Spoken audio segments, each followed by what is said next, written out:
दोस्तों, प्रकृति ने हमें एक बहुत ही स्वच्छ वातावरण, नदियाँ, नाले, पहाड़ियाँ और जंगल प्रदान किए थे। लेकिन जाने अनजाने हमारी गतिविधियों से ये सब इतने ज़्यादा प्रदूषित हो गए हैं कि आज बिल्कुल अलार्मिंग स्टेज आ चुकी है। आप देखो, हम जाने अनजाने हमने अपने उपयोग के लिए प्लास्टिक का इजाद किया, लेकिन प्लास्टिक कितनी बड़ी समस्या बन गई है, जिससे आप देखते हो कि प्रकृति ने अगर हमें पहाड़ दिए तो हमने भी आज के समय में कूड़े के पहाड़ खड़े कर दिए हैं जो विघटनशील नहीं है, डिकम्पोजेबल नहीं होते। और हवा की बात करें तो इस मौसम में आके आपने सुना होगा पराली का धुआं। पराली जलती है, उससे पोल्यूशन बहुत ज़्यादा फैल जाता है।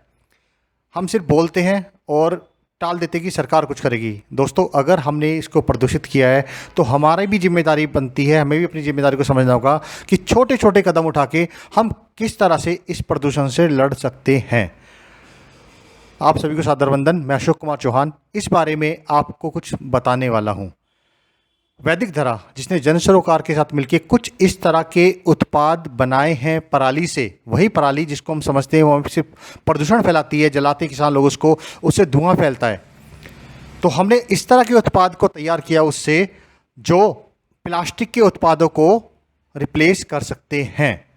जितने भी कंपोस्टेबल चीज़ें होती हैं वो हम इससे बना रहे हैं। हम डिस्पोजेबल सब लोग यूज़ करते हैं, चाहे वो चाय के कप हो, चम्मच हो, दीपक हो, बहुत सारी ऐसी चीज़ें होती हैं हम उसको इस्तेमाल में लेकर के आते हैं।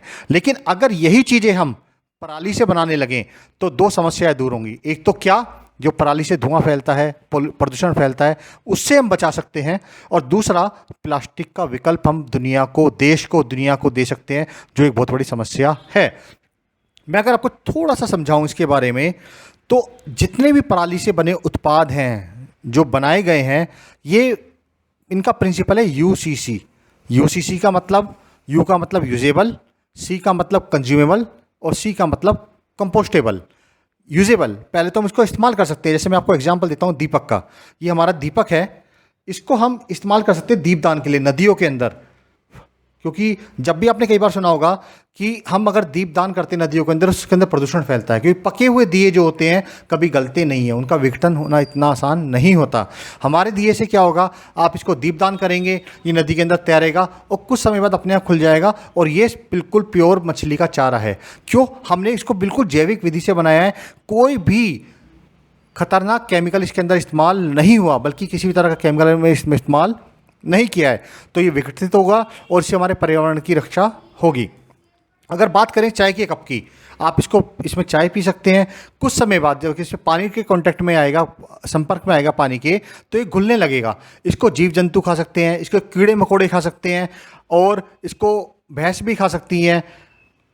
अगर ये तब भी बच जाए तो कुछ समय बाद ये अपने आप विघटित होकर ये खाद में बदल जाएगा। तो देखिए, आपने उस पराली को जिससे आपको लगता था कि धुआं फैलता है, इस रूप में बदल सकते हैं। दोस्तों, एक हमारा प्रयास है कि किसी तरह प्लास्टिक के विकल्प को लेकर के आएँ देश के सामने, दुनिया के सामने, समाज के सामने, और हम सबको इसमें मिलकर कार्य करना होगा। नमस्कार दोस्तों, जय हिंद, जय भारत।